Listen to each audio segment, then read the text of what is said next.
Morning, guys.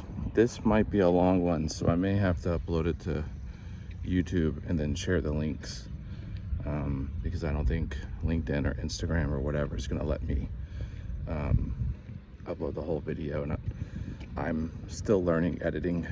My sons are really good at it, and I may have them help me on this one so I can chop it up. But anyway, it's Saturday morning. I'm doing my morning prayer walk. That's really what it is. Sometimes it's a ruck, sometimes it's just a walk, but it's always a prayer walk. It's where I get my clarity.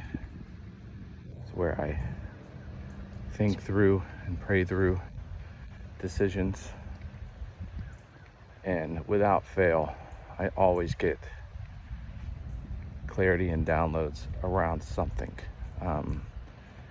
It's about 6-7 miles that I walk every morning, and I typically start with a cup of coffee. Dragon today, so it's my second cup of coffee.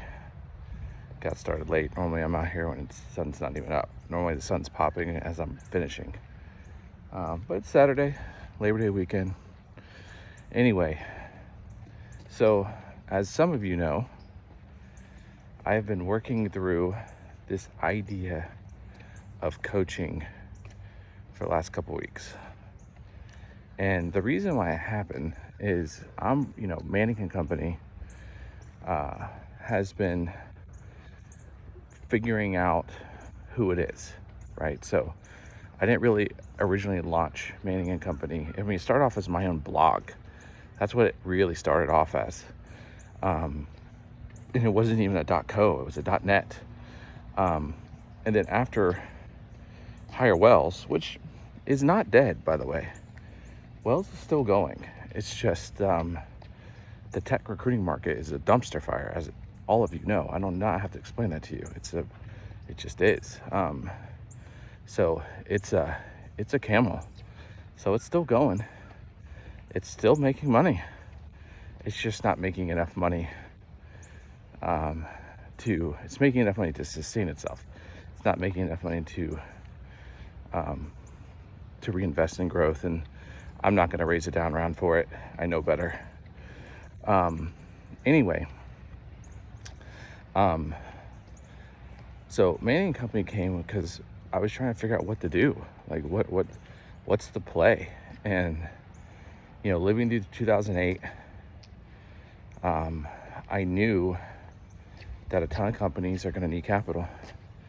It's obvious. And raising venture capital is really hard, hence the reason why they need capital. So I've got a lot of experience sourcing mergers and acquisition deals in the middle market space, like that 14 to 40 million kind of range. Did that a ton from like 2009 to like 2017, like a ton of deals. So I knew how to do that, really good at it. Cut my teeth, well, actually, not gonna put that in the video, but had a major FANG and learned how to do it from a corp dev perspective. And that was sort of my MBA in how to do M&A deals. Well, acqui-hires, but still, it was what started it. But anyway, so Manning & Company was really designed to not do anything. It wasn't designed for anything. It was designed to be a blog. So I just started figuring out, what do I want to do next? Where do I think the puck's going? What makes sense? And that's when I decided to hang the shingle around sourcing, because for a long time, I've been in sourcing for 20 years, and for a long time, I've been trying to get out of sourcing, in the sense of, not because I didn't like sourcing itself, it's just because you're constantly dealing with corporate clients, which I love the people I work with. I have built so many friendships with hiring managers and staffing leaders. But the problem is, you're always a utility play. So environments just like this, sourcing is always the first to feel both the good and the bad. So when the market starts to come back, which it has came back a little bit, thank you, this guy's let me cross the road, which it has started to come back a little bit.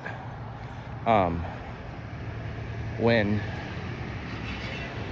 the market starts to come back, sourcing will be the first to feel it. And I felt the decline, the contraction, about 6 months before anyone else.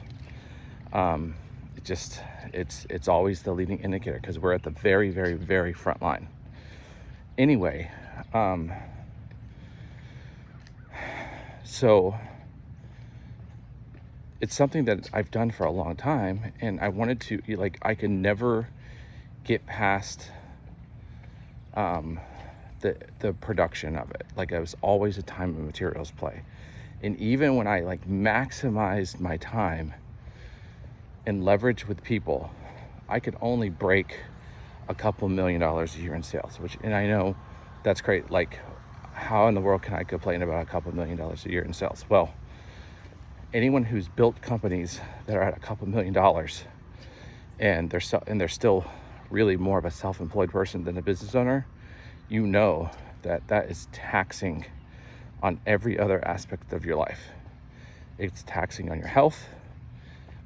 It's taxing on your marriage and your family.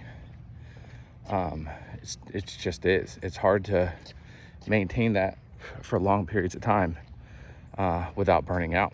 So I had to figure out how to do that. And that's what Wells was. Wells was a way for me to leverage and figure out how to scale. And it worked. It worked really well. And it'll work again. This market will come back. And Wells will be a major engine. In fact, I've learned a lot in this downturn. So we're going to be doing some modifications to it that are going to make Wells be a superpower. But beyond that, this is not a video about Wells. The point is, since January, really, I've really been kind of going through, like, what do I want to do? How do I want to build it? What makes the most sense? And trying to stay true to my core deliverables, which is sourcing, in whatever facet that comes, whether that looks like revenue, whether that looks like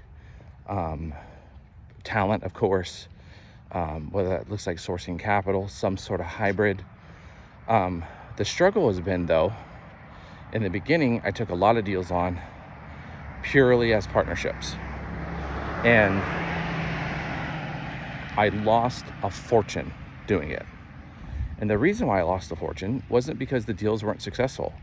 The reason I lost a fortune is because they did not have skin in the game. They did not.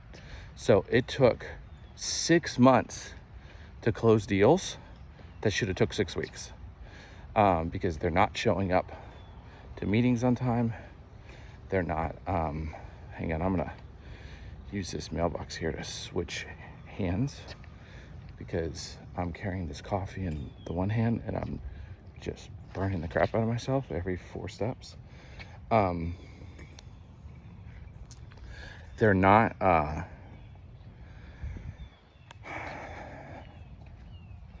gonna have to cut this video. This thing's way too long, but I'll do that. This is gonna be the long version. So if you're watching the long version, thank you.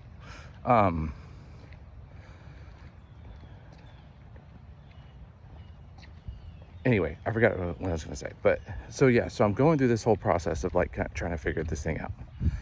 And I get into coaching.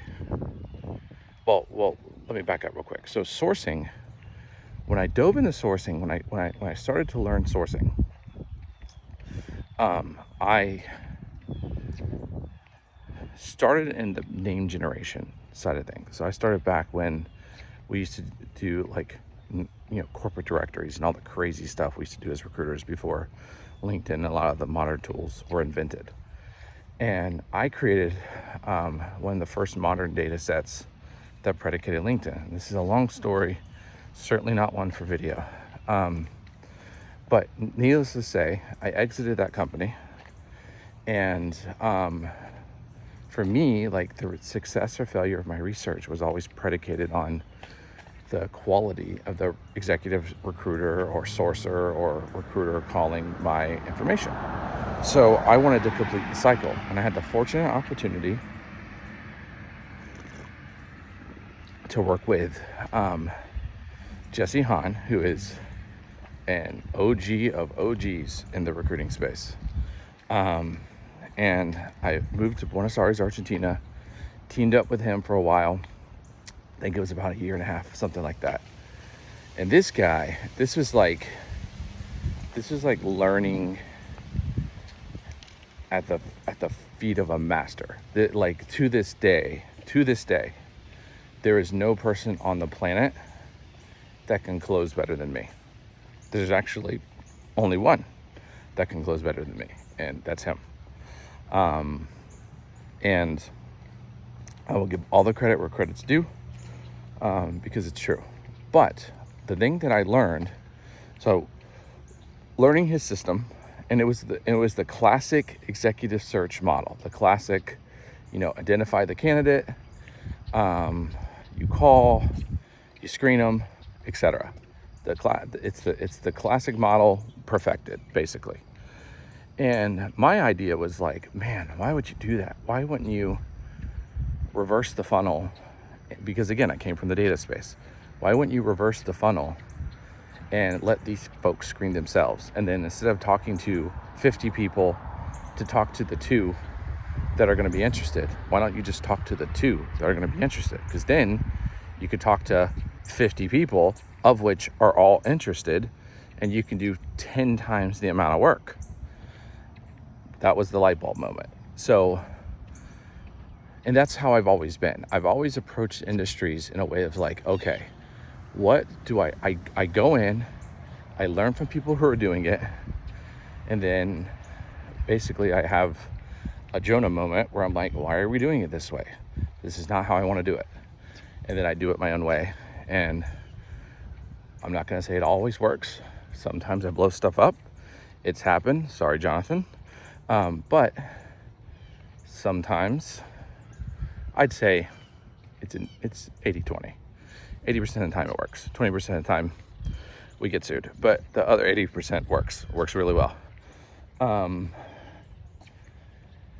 So the last couple weeks, I say all that to say, the last couple weeks I've been dabbling around with coaching. And the reason being is because as I'm scaling managing company and bringing on board founders or consultants or whatever who want to scale, there's a lot of teaching that goes into that, because there's a lot of people who are really good at their lane. They're really good at like being an IT professional, or really good at, fintech, or really good at product or whatever. But they haven't really hung a shingle. They haven't really started a company properly yet. And that's a very different mentality, and has a very different way of thinking about it. And so a lot of this isn't just like, here, sign up here and go through my course. That's not my deal. It's like, managing a company is a done for you service, but it's a premium done for you service. So our price point makes people very uncomfortable. And it's funny because when I teach people how to do pricing, my method is you keep raising the price until you hear physical pain on the phone. Once you hear physical pain, stop. That's when you know. That's when you know you've reached your threshold for an industry. And that's how I've always done it. And I have typically been, like, if you think of like a Gartner Magic Quadrant, in terms of like the high-end companies, I'm typically like in the lower quadrant of the high end. That's typically where the price point falls. And that's a pretty good place to be, because there's a lot of value, but you're still getting plenty of margin and plenty of premium. Anyway, so as I'm taking these founders and these potential founders, I guess I should say, through this process, I'm coaching them. And I was doing it naturally, because that's just my natural personality, is to help people. And I have a good friend of mine who is a very successful coach and has been doing it for a long time. And I was telling her like what's going on. She's like, dude, you're coaching. And I was like, oh, you're right. And at first I was like, oh, I don't want to do that. But then I started thinking about it. I was like, man, this is a natural thing that I do. And so I reached out to a few other partners, like, what do you think about this? They're like, dude, you'll kill it. Like, I can't believe you're just now thinking about doing this. It's so obvious. So I dive into it. I do the standard stuff. Everyone's reviewing my offers and they're like, no, you can't do this. Coaches don't actually do the thing. They teach people how to do the thing. You can't just do the thing. And I'm like, okay. But then I get to a point where I was actually chatting about it a couple nights ago with my wife, who is my ultimate board member. Like, the amount of times I've run stuff by her and she's like, nope, don't do it. And I did it anyway, and it didn't bite me in the ass, is precisely zero. So I've learned after 22 years of marriage that if she says don't do it, don't do it. So I started kind of uncoupling the idea and breaking it apart and trying to figure out a way to be able to do it in a way that is congruent with what I'm building. I don't want, one of the things if you're scaling a startup, especially if you're iterating a lot, which I am at any company, you have to be careful that you don't create sort of like a divergent or create a distraction. Like, it would be easy to create a distraction, and then you think your whole company wouldn't work or didn't work, and it's not. It's the distraction that didn't work, not the company itself. So that just takes a veteran founder to recognize those moments. So and if it sounds like I'm winded, guys, it's because I am. This is not the first lap I'm on. Anyway, so I go through that process, have a few people on sort of not officially signed up to where I'm committed to them, but basically like one step away from me sending the invoice or sending the Stripe. And I decouple it, but I'm thinking like, man, this is something I want to do, but it doesn't feel right. It doesn't fit right. And this morning I'm on this walk and I realize it's because I'm not a coach. I'm a partner. That's the difference. I'm not a coach. I'm a partner. And partners don't tell their partners what to do and then say, good luck. Partners come alongside you and help you do it. That's what a partner does. That's who I am. I'm a partner. I'm not one. That was my issue with management consulting. Management consultants will come in and give you a beautiful 14-page report on the crap you're supposed to do, and then charge you a huge premium if you want them to do it, or you can do it on your own. And they know full well that if you do it on your own, it's not going to work, because they typically make sure that linchpin of you needing them is in there if you use them and not in there if you don't. So that's the dirty secret of management consulting right there. And that's never been me. That's like, as I'm thinking about it, that's why I've always built done for you services, because one, I don't have the patience for that crap, and two, like, I want to just do the thing. Like, people try to make things all complicated. It's not complicated. Let's just do the thing and let's just win. And yeah, does that make me smaller? Does it make me where I can't scale to a McKinsey? Yeah, sure, because you have to do a lot more work. But it also makes it to where I could, like, I'm doing good work for people, and don't worry about me. I'm making plenty of money. It's not like it's fine. Yeah. I mean, I've got like 1 million kids in private school. Like my private school payment alone is probably more than most of your salaries. That's just, I mean, that's not a flex. That's just like the reality of my life. You guys have no idea. So some of you do, but only close friends do. But anyway, So the download is, and I'm definitely, I mean, gosh, we're at 19 minutes right now. I'm definitely gonna have to get this thing chopped up, hopefully, and make it coherent. Or I'm just gonna have to re-record it, I don't know. But the breakthrough is, I'm a partner, not a coach. So what I'm building is a partnership, and that's what I've been building all along. And that's how this fits. That's how this fits. I'm looking for people who I want to partner with, and who I believe in, and who I think I can help. And if that's you, if I like you, and I feel like I can help you, and you want to partner, now here's how it's going to work. I don't have the exact details yet, but there's going to be a skin in the game. And that skin in the game is either going to be cash, and I be a non-dilutive partner until we start to scale, and then I invest in you as we scale, which is the ideal path. It's the best for both of us, because it puts, you don't want to marry someone, meaning equity, on the first date. You want to get involved at a deeper level after you've worked together for a couple months at least. You've got some wins under your belt. What's up, buddy? Sorry about the noise, guys. Hopefully this works.